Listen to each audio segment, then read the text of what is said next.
Seattle man on trial for the murder of his wife.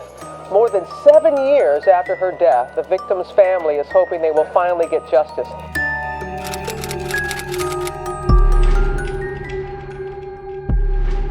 Hi everyone, my name is Steve, and today we're going to take a look at another horrible case with you. In most cases, addiction is not a sentence, and many former alcoholics, for example, overcome their addiction, return to normal life, build families, and help others with similar problems to overcome the crisis. This is how the story of a young woman named Nicole Pittz began, who seemed to have a whole bright life ahead of her. The investigation in this difficult case lasted 6 years before the main suspect in the murder was in the dock, and another year it took to prove in court his guilt and send the criminal to prison for as long as possible. At first glance, this crime seemed perfectly planned and thought out down to the last detail, and the criminal himself believed in his impunity and lived a full life, thinking that he would never be brought to justice. But it was the little things and details that the investigation, for years, collected in bits and pieces, helped to put the puzzle together. And now, let's try to make sense of this convoluted story from the beginning. Who is Nicole Pittz? Nicole Pittz was born in King County, Washington, in 1973 on February 26th. She was the only common child of her parents, whose marriage broke up when the girl was still in school. In high school, Nicole grew up as an active and sociable child, played sports, and was considered a real charmer. She always had a lot of friends, loved trips out of town to the countryside, and her favorite place of rest was Lake Sammamish, located east of Seattle, where she spent every summer. After graduating from high school, Nicole went to Western Washington College, where she studied public relations. In parallel, Nicole continued to actively participate in sports, was in excellent physical shape, and decided to turn her hobby into a source of profit. She got a job as a trainer at a local sports club, where she quickly gained the respect of her colleagues and also gained regular clients who willingly attended group classes where Nicole was an instructor. In parallel, Pittz decided to get a higher education in the field of management, and after she got a job in a large mobile communications company, she was always friendly, sociable, and ready to help at any moment. However, almost no one even guessed how much pain and misery were hidden behind a screen of apparent well-being. As a teenager, Nicole experienced a serious crisis when her parents divorced. For a fragile and yet-to-be-formed psyche, it was a great shock, and rebellious character and bad company. Nicole began to hide from problems, drowning them with alcohol. All this led to a serious addiction that lasted several years and thoroughly undermined Nicole's physical and mental health. At that time, Nicole's mother, Gail, worked as a stewardess and was almost constantly absent from home because of her busy work schedule, so she did not notice in time that something was wrong with her only daughter. The girl lived with an elderly grandmother who also did not immediately realize that her granddaughter regularly consumed alcohol. When the truth was revealed, alcohol addiction had already managed to do irreparable damage. To cope with the problem, Nicole was helped by her mother, Gail, with whom she had always been very close despite everything. Gail not only sent her daughter to therapy, but also attended AA meetings with her, helping her to open up and overcome her cravings for alcohol. By then, Gail had remarried, and her new boyfriend, Rod, was sympathetic. He supported her stepdaughter in every way possible, loved her like his own daughter, and believed that she could overcome her addiction. Nicole approached therapy responsibly, did not miss a single meeting, and quickly enough was able to overcome her addiction. However, alcohol had taken a toll on Nicole's health, and she developed serious problems with her pancreas, leading to surgery. But the worst consequence was that alcohol abuse at such a young age violated the reproductive functions of her body, making Nicole unable to have children. In the mid-90s, when Nicole overcame addiction and returned to a sober life, she met her future spouse, David. At that time, she had just gotten a job at a sports club, and David was a regular visitor. A tall, handsome young man who carefully watched himself and did not miss any training, immediately liked Nicole. In turn, he also paid attention to the attractive coach and began to show interest in her. True, David was 4 years younger than Nicole, but the age difference did not bother them. Soon, a romantic relationship began between them, lasting almost 8 years. Only in 2002 did the couple marry,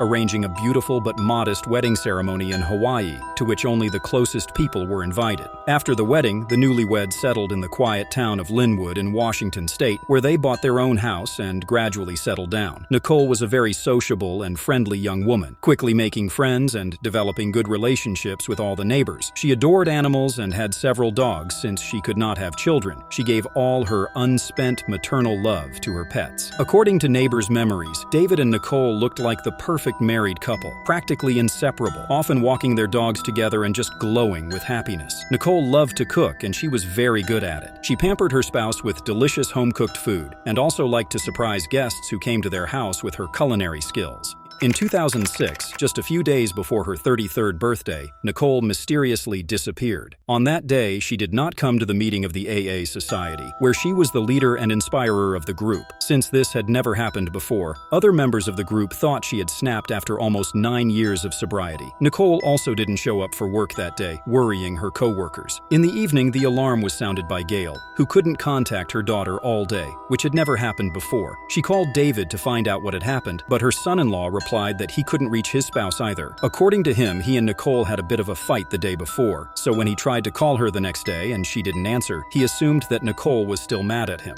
For this reason, David didn't start looking for her right away, but waited until the evening to ask his wife for forgiveness. When, in the evening, Nicole did not come home and her phone was still unanswered, the family decided to go to the police. But there, their application was not immediately accepted. The missing person was an adult, and not even a day had passed since her disappearance. The police said that there was no cause for concern. For this reason, the search was not started until the evening of the second day, because Nicole never showed up and her phone was unavailable. The police decided to start the search from the place where Nicole was last seen, namely from her and David's house. However, no clues or anything unusual could be found there that would indicate that Pittz had been kidnapped or something had been done to her in that very room. In addition, Pittz was missing, along with her personal automobile, which suggested that she had simply left and decided not to return. From here arose the first version, according to which the young woman, after a family quarrel with her husband, simply decided to leave him or teach him a lesson by making him worry. The second version was voiced by Nicole's friends from a support group for people with alcohol addiction. In their opinion, Nicole could have snapped after years of abstinence and sobriety. In favor of this hypothesis was the fact that recently she had been taking strong painkillers, which she was prescribed because of a back injury and her pain. Nicole often exceeded her prescribed dosage, and at some point, she may have switched from medication to alcohol. The third version was the worst of all possible options. Nicole did not return and did not give any news about herself because she was no longer alive. However, the family members of the missing person to the end refused to believe it and hoped for the best. Her mother and stepfather did not wait for the police to wait for the necessary time and began the search themselves. They appealed to all concerned people through social networks with a request to help in the search and share any relevant information about the location of their daughter. They also took the first flight to Linwood, where they began searching for their daughter on their own, putting up flyers with her photos and asking people who knew her personally. The police searched not only for Nicole but also for her car. While trying to establish which route it had traveled on that fateful day, the longer the search lasted, the faster the hope of finding Nicole alive faded. The worst assumptions came true a few days later when, in one of the local park areas, a man going for a morning jog came across the body of a young woman. That day, he decided to take a shortcut through an unpopular and neglected area rather than his usual route. There, he noticed something strange in the shrubbery, and coming closer, he realized that it was a badly mutilated, naked female body.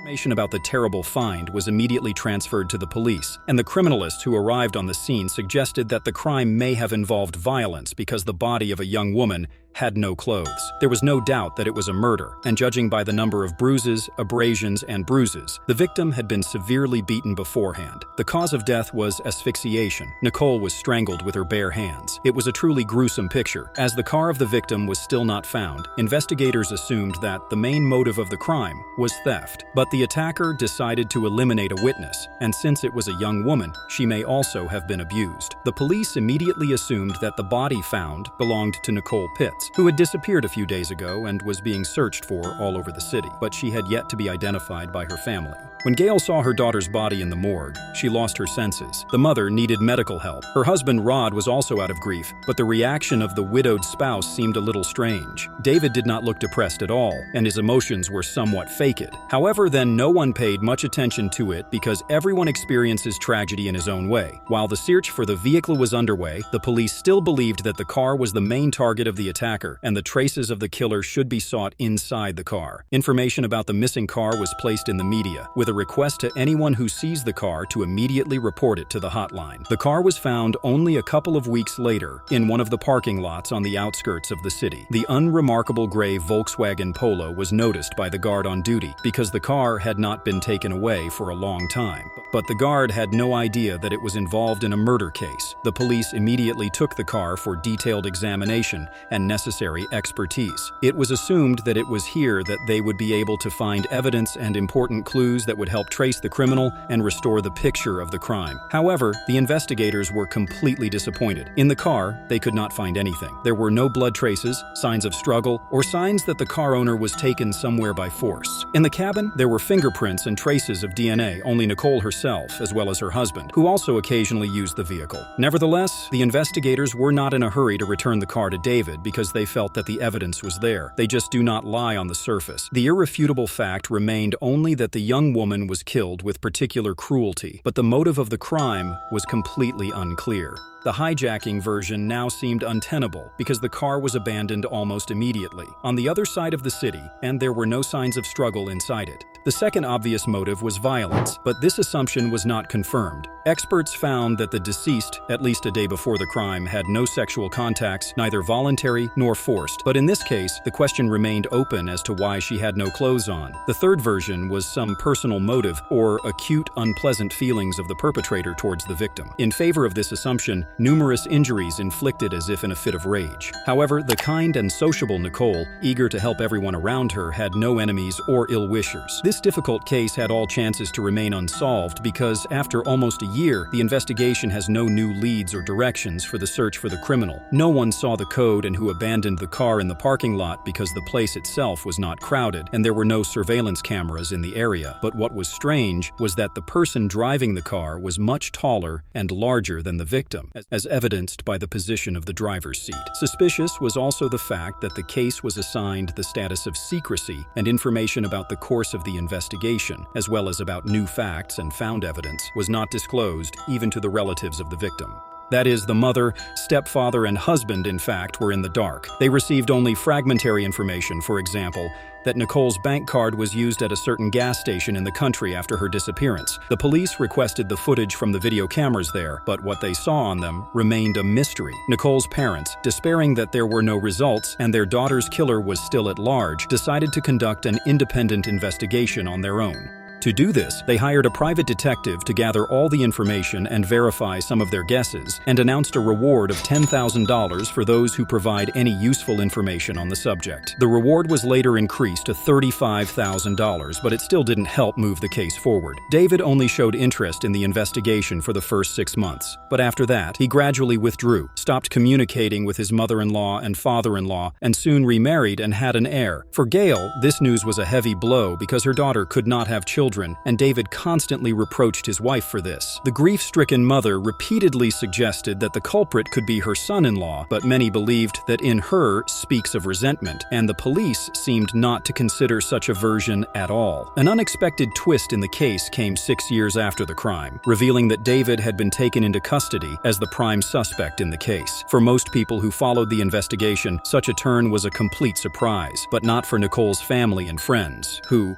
from the beginning, suspected him and openly talked about it during the long years of the investigation. They seemed disappointed in justice, but now justice had been served. David himself, who by that time had changed his place of residence and stopped contact with his first wife's family, was discouraged when the handcuffs were snapped on his wrists because he thought that the case had long been closed and no one was looking for the criminal. He categorically denied his guilt and even agreed to take a lie detector test, which he failed miserably. As it turned out, the police also suspected David from the beginning, but no hard evidence proving his guilt they had no, and to scare the criminal and make him hide, they did not want to. So all these years, the investigators were busy with collecting pieces of evidence so that the culprit would receive deserved punishment. David himself probably thought he had committed the perfect crime, and no one would ever get on his trail. However, The crime had a number of oddities, each of which had to be checked. Let's start perhaps with the surveillance footage at the same gas station where someone paid with a card of the dead Nicole. The footage clearly showed that the card was used by a man who looked very much like David, but it was impossible to identify him clearly because of the presence of a headdress and dark glasses. Despite the fact that this recording could not be considered as incontrovertible evidence, it was still included in the case file. The second oddity was the absence of Nicole's wedding ring, without which she never left the house. At first, everyone thought that the jewelry was stolen by a criminal, but during the search in the victim's house, the ring was found in a box on the dressing table. In addition, experts and criminalists, during the examination of the body, found in Nicole's mouth a special dental mouthguard, which she used during sleep to prevent bruxism, teeth grinding. Nicole had been prescribed this device shortly before the tragedy because she was experiencing uncontrollable spasms of her masticatory muscles due to nervousness, which in turn led to the erosion of enamel and chipping of teeth. This finding led the investigation to believe that the victim had been killed in her own bed while she was still asleep. This explained the lack of clothing on her and the fact that the body was completely clean and there were no signs of resistance. There was also no trace of makeup on Nicole's face, which she always carefully applied before leaving the house. About the mouthguard, by the way, David could simply forget because his wife began to use it recently. In addition, experts have studied in detail and assessed the position of the driver's seat in the found car, finding that the anthropometric data of the last person who sat behind the wheel coincides with the data of the spouse of the murdered. In addition, in the car, as already mentioned, fingerprints were found only of David and Nicole. If a third person had been in the cabin, there would have been found his traces, and if he erased them, then erased traces and prints of the owners of the car. And one more important discovery was made, thanks to the rapid development of technology. The perpetrator, after his crime, in an attempt to confuse the investigation, several times used the victim's phone in different parts of the city, but in the same places and at the same time, there was a signal from David's phone. As it turned out, David also had a motive, and in this perfect-looking family, a serious crisis was long overdue. While Nicole was studying hard, working 2 jobs, and helping people cope with their addiction,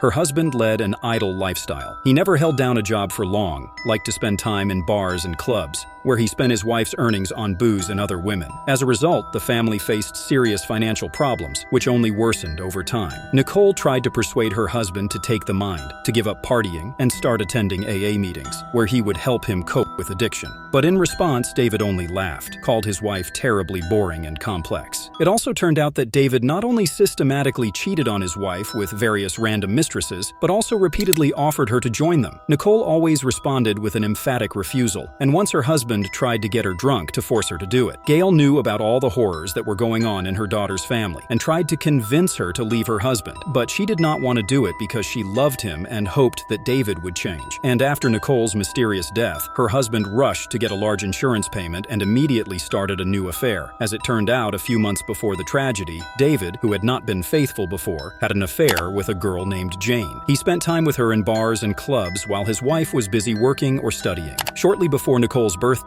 he brought his mistress straight home, where they were caught by the suddenly returned Nicole. It was this circumstance that became the cause of that very family quarrel. Nicole told her mother about the incident, with whom she was very close, and a couple of days later, she mysteriously disappeared. Since Gail was aware of everything that was going on, she suspected her son-in-law from the beginning. However, the police insisted that the evidence gathered was too little to send the suspect to jail. Then the case was classified, and the family stopped receiving any information about the investigation, and over the years, the parents lost all hope that the culprit would be punished. By the way, when David received an impressive insurance payout after his wife's death, he spent that money with Jane. Gail suggested that David's mistress could be an accomplice or inspirer of the crime, but she was only brought in as a witness because no evidence proving her involvement was found during the investigation. Good morning, Your Honor. My name is Gail Schneider, and I'm Nicole's mother.